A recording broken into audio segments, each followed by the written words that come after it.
I'm Bobby BagHead, your baghead buddy, and you're listening to BagHead Radio, this season featuring The Shadow.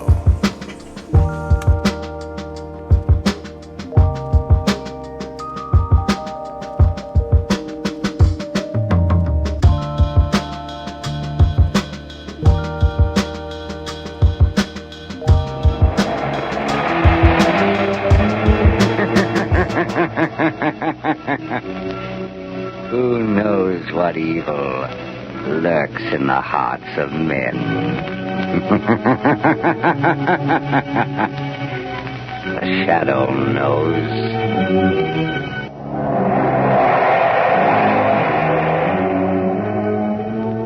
Blue Coal presents The Shadow, the mystery man who strikes terror in the very hearts of shopsters, lawbreakers, and criminals. Today, the Death Triangle.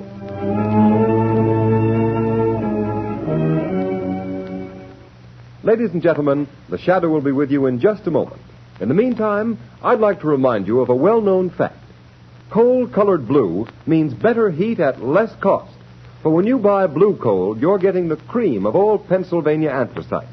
The harmless blue coloring with which blue coal is trademarked is your guarantee of clean, even, safe, dependable heat all winter long. Such heat ensures the health of your entire household. So when you order coal, specify blue coal. Ask for it by name. Phone your order to your nearest blue coal dealer tomorrow.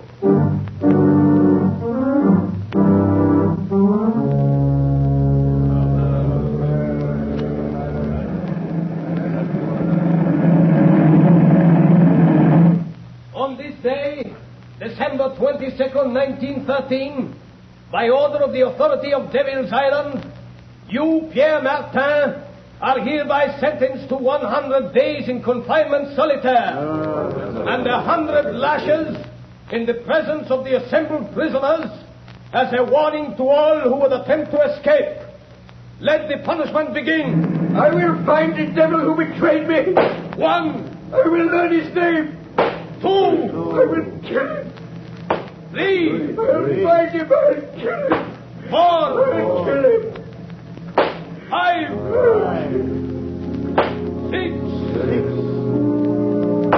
7. 8.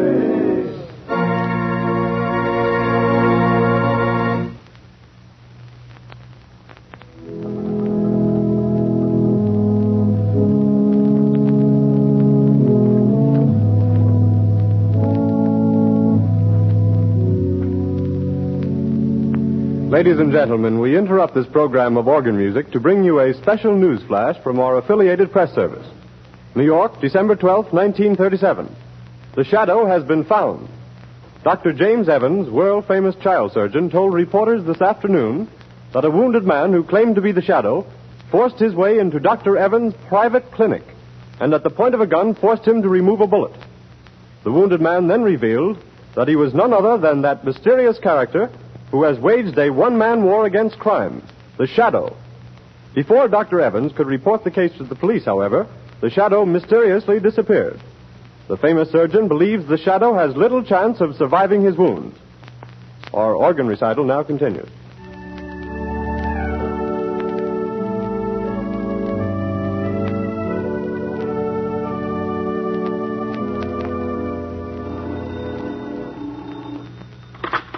Hello?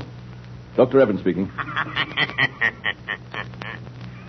Dr. Evans, the man you claim to have operated upon was a fake. The real Shadow has not been wounded. The Shadow? You are the Shadow? Yes, Dr. Evans. You don't seem surprised. I'm not. I've been hoping you'd get in touch with me. That statement I issued was false. False?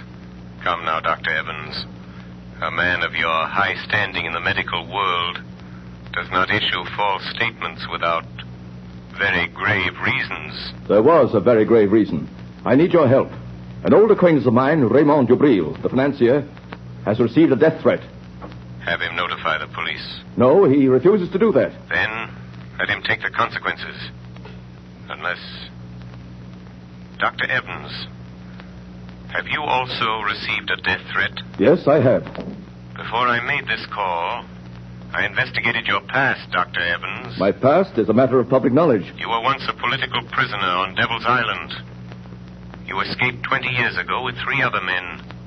Raymond Dubril, the banker, and Pierre Martin, the concert pianist. Yes, but our convictions were reversed by a high court a year after we escaped. I know it was proved that you 3 were innocent. But what about the 4th man who escaped with you? A murderer. Jacques Cauvet. He was caught and sent back to Devil's Island. After the escape, one of you betrayed him to the police. I don't believe that. Why else should he mark you for death? Then you know Cauvet escaped from Devil's Island a second time 6 months ago? Yes, Dr. Evans. Then you're interested. You'll help? Yes, I will help. But only because your life is in danger, Doctor. The world can ill afford to lose the skill and genius that has saved the lives of countless children. You overestimate my importance, Shadow. But will you help? Yes. When and where does Cauvet's warning say he will strike first? At Dubril's Long Island estate tonight. How do you know this warning came from Cauvet?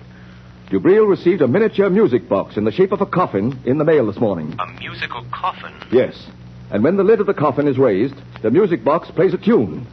A tune Dubril, Martin, Cauvet, and myself whistled as a danger signal when we were planning our escape from Devil's Island. Where is Dubril, Dr. Evans? At his Long Island estate. Martin is staying with him, and I am driving out there to spend the night. I had hoped you'd come and help. I will help you, Dr. Evans. Tell Dubril and Martin that the shadow will be there tonight.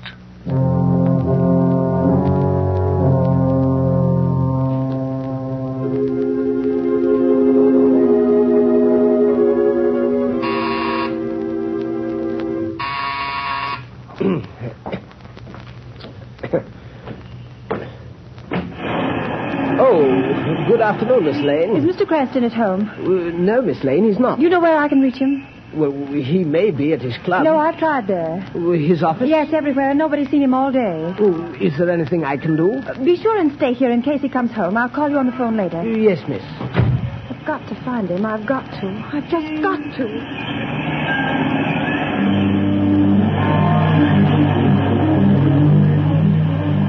I've got to find Lamont.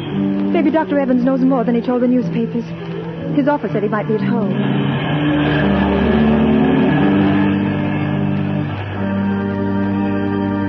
Number 33.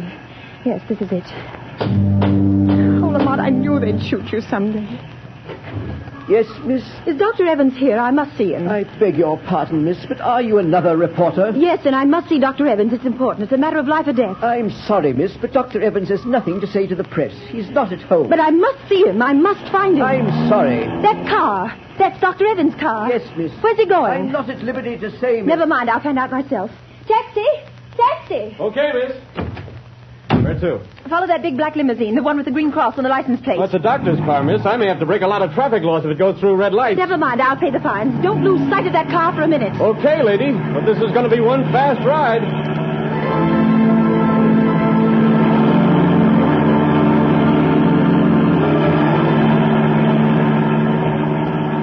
Driver! Yeah? Driver, slow down. That car's turning in at that estate. What do you want me to do? Go through the gates after? No. Stop here. Okay. Here's $5. Hey, thanks, man. I wonder if this is just a wild goose chase. Lamont couldn't be way out here, not if he's wounded, dying. That car, it sounded like... Oh, but it couldn't be. It is. It's Lamont. Lamont! Margot, what in heaven's name are you doing here? Oh, Lamont, then it wasn't true. You weren't shot. Dr. Evans didn't operate on you. Oh, so you heard that news flash, too. The papers are full of it. I tried to find you out the office, at home, at your club, everywhere. I'm sorry, Margot. I should have known you'd worry, but I've had a very busy afternoon. How did you get here? I followed Dr. Evans' car. He just drove through those gates. What's happening, Lamont? Are you trying to find out why he said he operated on the shadow? Is someone impersonating you? No, Dr. Evans did that, knowing I'd get in touch with him. He needs my help in a very special manner. But why? Is someone after him, threatening him? Yes, also the owner of this estate, the banker Dubril, and Martin, the concert pianist. And you're going to help them? I'm interested in helping Evans. He's a great doctor and a great humanitarian. His life is in danger. Lamont, now that I'm here, is there anything I can do? Yes, Margot. Wait in my car. Keep your eye on the house. If you see a light go on and off twice in one of the windows, drive to the nearest payphone and notify the state police to come to the Dubril estate. I'll watch for the signal. Fine. I suppose there's no use my asking you to be careful. No, Margot, but I'll try. I'll try to avoid really putting Dr. Evans to the trouble of removing a bullet from the shadow.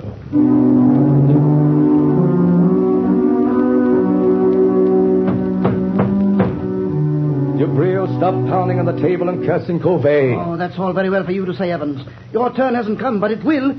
If we three sitting here, you or me or Martin, don't get Covey when he comes here tonight, you will be the next on his list. You or Martin. Don't concern yourself about my fate, Dubril. I am not afraid of Covey. Oh, you'll change your mind if he manages to kill me, Martin. I wonder what it's like to die. What do you think, Dubril? Or do you ever think of anything but your fat stomach and your money? Gentlemen, this is no time to argue. I have something more important to tell you. What is it, Evans? I hear you had quite an experience today. Operated on this man who calls himself the Shadow. Yes, that's what I want to talk to you about. Ah, there's a man, Dubril, the Shadow. He might save you from Covey. What could he do? I've had the best private detectives in the country trying to find some trace of Covey ever since he escaped from Devil's Island again 6 months ago. By the way, Dubril, I've always wondered who tipped off the police when Covey was hiding after he helped us escape 20 years ago. Covey was a murderer. We were innocent men. And also, who betrayed me, Dubril, the time I tried to escape alone the first time? Martin, Dubril, now listen to me. A moment ago, we were talking about the Shadow. Well, he isn't dying. I didn't operate on him. I announced that, hoping the real Shadow would get in touch with me. And did he? Yes. And he's coming here tonight to help us. I've always been curious to see this Shadow. You won't see him. No man has ever seen him, but he'll be here. Oh, Evans, for a man of intelligence, you're talking like a fool. The age of ghosts and mystic presences is You're past. wrong, Dubril, you're wrong. Because I am a doctor, I can readily accept the fact that the Shadow is a master of the powers of mental suggestion, of mass hypnosis. Recent experiments have proven conclusively that... rubbish. Allow me to convince him, Dr. Evans. What was that? Who spoke then? The Shadow, Dubril. You do not accept the theory of my power of invisibility, but perhaps you will accept the fact, for I am here. Sit down, Dubril. You look rather pale. If I am to help you, you will all sit down. Sit at that table there. I understand there is little time to lose. I must know the whole story, the truth, if I am to help you. Do as the Shadow says. Sit there, Martin. And you, there, Dubril. Well, why don't you talk back, Dubril? Be quiet, Martin. Dr. Evans, I will help you if I can. But there is one gap in the chain of events leading up to this moment. I'll tell you anything I know, Shadow. Then tell me this. When and under what circumstance did Covey first threaten your lives? It was the last day we spent in the open boat in which we escaped from Devil's Island 20 years ago. Storms had blown us off our course. Our food was gone. Our water was exhausted. Covey, the only one who knew how to navigate, was... Well, he was slowly dying from hunger and thirst. I can still remember his cry. Water. Oh, be quiet, Covey. There is no water. The cask is empty. You're lying, Dubril. All of you. You've been drinking my share. Give me that bucket. Give me a drink of that water. Don't let him back, don't let him. Salt water will kill him. What does it matter, Dr. Evans? 17 days in this open boat. Nights of storm and days of blazing heat. Water. I'm dying, I tell you. Dying. You're not giving me my share. You're stealing my water. Where will you be if I die? I'm the only one that knows navigation. Be patient, Covey. It may rain tonight. We might as well be back on Devil's Island. At least there was bread and water there. Bread. A crust. Just a crust of bread and water. There's no bread, Covey. The last crust went 3 days ago. You're cheating me. Killing me. You only brought me along to steal the boat. Now you're starving me to death. You don't want me to live. But I will live. I'll get you for this. I'll live to kill every one of you for this. You, Dubril. You, Martin. You, Evans. Oh, shut him up, Evans. You're a doctor. You know what to do. Look. Martin, Dubril, look. Seagulls. Oh, what does it matter if we have no gun? I know, but don't you see? The gulls never go far from land or a ship. Oh, you're right, Evans. Look to the west. It's land. Land at last. All right. There, to the southwest. You can see the sun of the mountains. We're saved, free at last. Come back. Sit up. Look. We've sighted land. There'll be food and water plenty for everybody. You tried to kill me, starve me to death, but I'm going to live. I'm going to live until the last one of you is dead. Dead. Yes, we threatened all three of us. And so you see, that's how it all began. And now Covey is free and out to get us, Shadow. But what makes you so sure it is Covey? Well, it couldn't be anyone else. It's Covey, all right. He sent you Breel that thing on the table. That oblong box? Yes, Shadow. Notice its shape. It's a miniature coffin, beautifully carved. Covey was a woodcarver. He was always handy with a knife. But still it does not follow that he was the one. Except for one thing, Shadow. When the lid of the coffin is raised, it's a music box. And that tune it's playing was a warning signal we used while planning our escape from Devil's Island. Remember, only the four of us knew it. You, Breel, Covey, Evans, and myself. Oh, stop it, Evans. Stop that cursed thing. Stop it, I tell you. I can't stand it. So you have a conscience, eh, Breel? That danger refrain recalls the past, doesn't it? Stop talking about it. It looks as though Covey meant business, doesn't it? Don't sit there conniving over me. You forget your turn, maybe next, maybe tonight even. I am not forgetting anything, Breel. You'd better steady yourself, Dubril. I'll get you a drink. Oh, never mind. Here's the decanter. I'll pour it myself. Oh, that tune. Where is it coming from? I smashed the coffin. Good heavens, Dubril. It's the decanter in your hands. Oh, someone changed the decanter. Covey, he did it. He's here. He's been in his house tonight. Dubril, where are you going? To my room. I don't trust anybody. I'll be safe there behind locked doors, alone. And if Covey comes, I'll be ready for Wait, him. Dubril, wait. Let him go, Dr. Evans. But he shouldn't be left alone. Covey may carry out his threat. Are you sure it is Covey? What do you mean? It must be.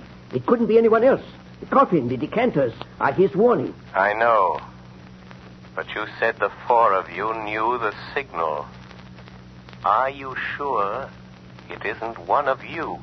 Of course not. I thought you said the Shadow was here to help us. I am. But I am content to let events lead themselves to a logical conclusion. You mean you won't use your power to save us from him? I shall use my power at the moment it is required, Dr. Evans. Right now, for instance. Look on the table. Huh? There's a note where the decanter was standing. Good heavens. Covey has been here. Listen to this, Master. You are the first. And you will die tonight, Raymond Dubril.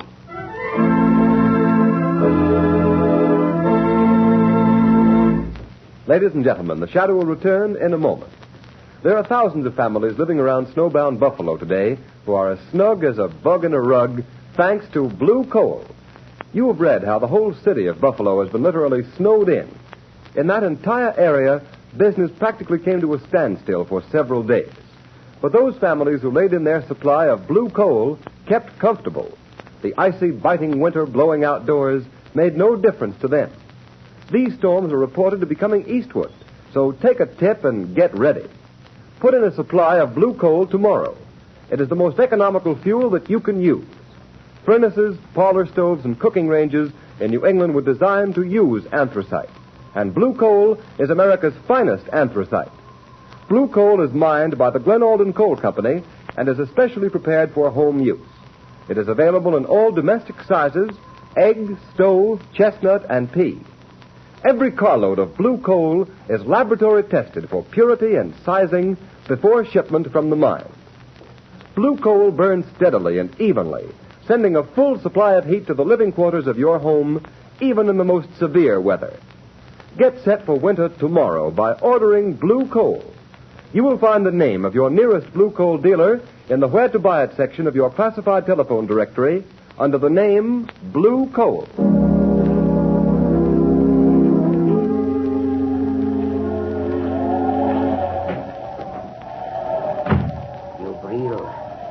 Dubril, wake up. I have come for you. So you've come, Covey. Oh, you poor deluded fool. Do you think I'd let you kill me in my sleep? I've been awake, waiting here in the dark for you to come. A little light helps. So you've grown a beard since I saw you last, Covey. And your hair is gray. That gun in your hand won't save you, Dubril. If I die, I will take you with me. Listen, Covey. I didn't steal your food in the open boat. I swear it. No? You also betrayed me to the police. You told them where to find me. And I am not the only one you betrayed, am I, Dubril? You betrayed Martin the time he tried to escape alone, didn't you, Dubril? Yes, but what do you care, Covey? He wouldn't take me with him. But I did not betray you. Have you paid Martin for those 100 lashes and those 100 days of bread and water he got because you betrayed him? Oh, he doesn't know. He will never know it was I. Dubril, you remember how we passed the long days in that open boat throwing knives? Don't raise that knife, Covey. We got so good we seldom missed. I'll shoot if you move. But Martin was the best. You may shoot me, Dubril, but my knife won't miss. Oh, wait a minute, Covey. I will make a deal with you. Listen, Covey. You're out to get Evans and Martin, too. If you throw that knife, I'll shoot you and you will never get them. Oh, you would help me kill Evans. I know he's here in the house. Yes. I hate Evans and Martin, too. I will help you get them. So, you would betray Dr. Evans to save yourself, Dubril. The shadow. Covey, don't be afraid. He's only a man. By some trick he can make himself invisible, but he's flesh and blood. Quick, lock the door. We'll deal with him first. He won't get out. Now, Shadow. What can you do to stop us? Speak up. I dare you to speak. Listen where his voice comes from, Dubril. Then shoot quickly. No. The shot would bring Evans and Martin. Throw your knife, Covey. Make him speak. I won't miss. Speak up, Shadow. We will find you anyway. You can't get out. I am here. In the corner. In the far corner. Throw your knife, Covey. I heard it. Oh, you missed. But he was there. No. Only my voice was there. Ventriloquism. He's there in front of you, Dubril. Shoot. Yes, I will shoot now. Yes, I will shoot. But not the Shadow. He came here to help us catch you, Covey. And he has your knife. It's gone. Now, Covey, you are helpless. And now I'll deal with you. You treacherous snake. You fool. You think I carry only one knife? This one is for you. Oh, you devil. But I take you with me, Covey. Dubril, open the door. Dubril. Dubril is dead, Dr. Evans. Dead? Covey's kept his word. Where is he? Look there, on the floor by the window. Covey? That Covey? Dubril tried to save his life by promising to help that man kill you. Dubril? Dubril offered to help Covey kill me? Look closely, Dr. Evans. Remove the gray wig and the false beard. Wig? Beard? It's Martin! Yes. Martin, disguised as Covey. He's still alive, breathing. Get away from me, Evans. Don't touch me. I hate you. I hate you both. Why did you do this, Pierre? Why? I hated Dubril because he betrayed me on Devil's Island. I hated you, Evans, because you have got the things that I always wanted. Success, fame, glory. It was I sent the musical coffin, the warning note. I knew you'd think it was Covey. I've got Dubril, but Covey will get you, Evans. He's after you. He will get you. He will kill you. He will... Martin! Stop breathing. He's dead. Yes, Dr. Evans. He is dead. You are quite safe now. You forget Covey. No, Dr. Evans. I knew, even when I phoned you today, that it was not Covey who sent the musical coffin. What? I knew it was not Covey.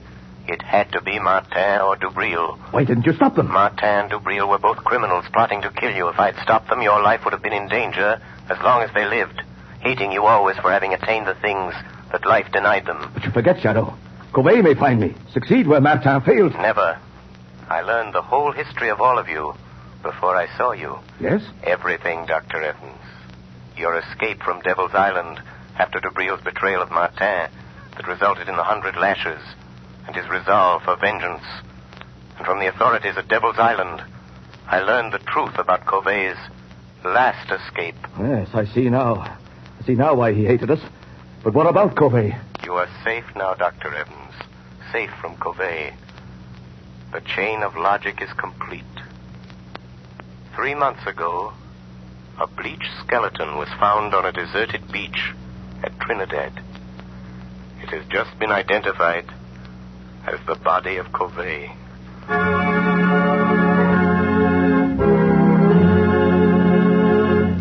Before we tell you of the Shadow's next exciting adventure, here's John Barclay, Blue Coal's famous heating expert. Ladies and gentlemen, Mr. Barclay. Good evening, friends. While you're doing your Christmas shopping, why not get a gift for your own home? Something will not only make it a cheerier, happier place in which to live, but also make it easier to run. To my mind, the perfect gift for any home is a Blue Coal heat regulator. This marvelous thermostat provides the last word in comfort. For example, there's no running up and down stairs to open and close dampers. The Blue Coal thermostat does that tiresome job automatically. Keeps your home at just the temperature you want from morning till night. It can be attached to any kind of heating equipment. Steam, hot air, hot water, even a parlor heater. And it will give you more uniform heat, more economical heat than you can get with the most expensive oil burner. In fact, this Blue Coal heat regulator will completely modernize your present heating equipment. And yet it costs only $18.95 plus a small installation charge. You'll be amazed at the amount of fuel it saves you. So this Christmas, give your family the gift of a lifetime, a Blue Coal heat regulator. Your nearest Blue Coal dealer will be glad to give you complete information regarding it. Phone him tomorrow. Thank you, Ken Roberts. Thank you, Mr. Barclay. And friends, take Mr. Barclay's good advice. Make this Christmas a memorable one by having a Blue Coal heat regulator installed in your home. You'll save at small cost time and time again in fuel consumption. And you'll make your home a happier, healthier place in which to live. So don't wait. Phone your nearest Blue Coal dealer tomorrow.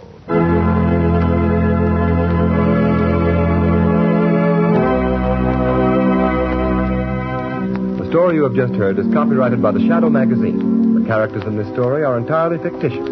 Any similarity to persons living or dead is purely coincidental. And at this time, may we remind you to mail your Christmas presents and cards early to secure delivery before December 24th. There will be no post office service on December 25th.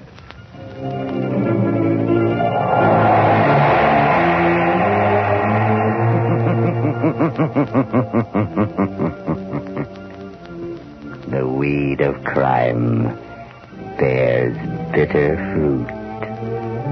Crime does not pay. The Shadow knows.